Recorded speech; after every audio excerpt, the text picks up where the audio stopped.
Bismillahirrahmanirrahim. Assalamualaikum warahmatullahi wabarakatuh. Perkenalkan, nama saya Muhammad Rifka Hekal, NIM C0112011030. Saya dari kelompok praktikum faal sistem kardiovaskular kelompok 11. Di sini saya akan menjelaskan tentang potensial aksi dari sel kontraktil jantung. Sebelumnya, jantung adalah organ yang berfungsi dalam memompa darah ke seluruh tubuh manusia.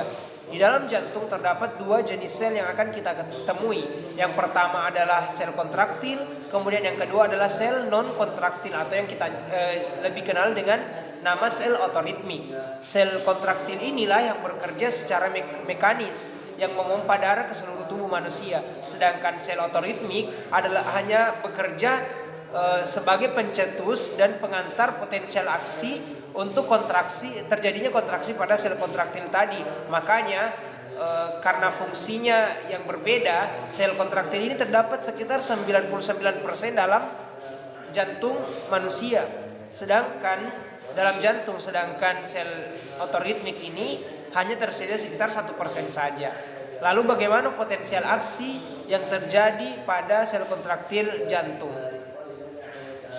Pada potensial aksi tersebut ada sekitar 5 fase yang kita kenal. Dimulai dengan fase 4, kemudian fase 0, fase 1, fase 2, fase 3, dan kembali ke fase 4. Begitulah seterusnya yang terjadi pada sel kontraktil yang ada pada jantung kita.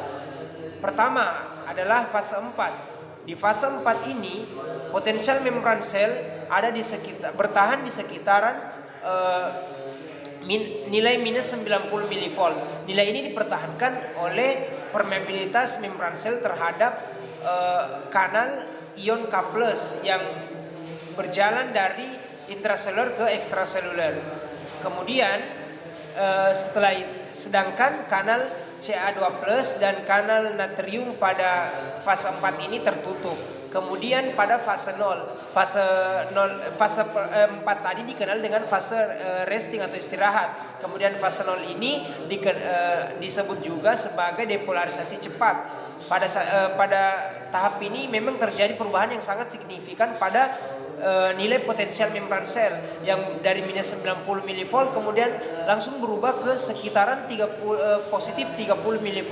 Ini terjadi karena terbukanya kanal ion Na+ dengan cepat sehingga merubah permeabilitas membran sel pada potensial membran sel kita. Kemudian di fase 0 ini karena terbukanya kanal Na+ dengan cepat. Kemudian setelah itu berada di fase 1 di mana potensial sel kembali turun sedikit karena kanal Na+ telah tertutup. Yang ada adalah K+ yang masih mengalir dari intraseluler ke ekstraseluler. Kemudian di fase kedua, setelah fase 1 ada fase 2 yang dikenal juga dengan fase Plateau, karena di tahap ini dalam grafik itu seperti datar karena ini dipertahankan karena mengalirnya terbukanya kanal Ca2+ dari ekstraseluler menuju intraseluler, dan ini diimbangi dengan kanal K+ yang juga masih terbuka, sehingga pada fase ini potensial membran ada di sekitaran 0 pada angka 0 mV dan pada grafik terlihat sebagai dataran.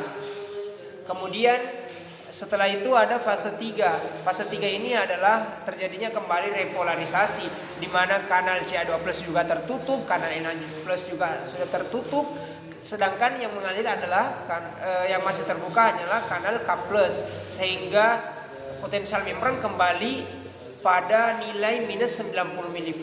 Kembalilah pada potensial awal yakni minus 90 mV pada fase keempat. Begitulah seterusnya yang terjadi pada jantung kita dari fase 4, kemudian fase 0, 1, 2, 3 dan seterusnya. Mungkin itu saja yang dapat saya jelaskan. Atas kekurangannya mohon dimaafkan. Assalamualaikum warahmatullahi wabarakatuh.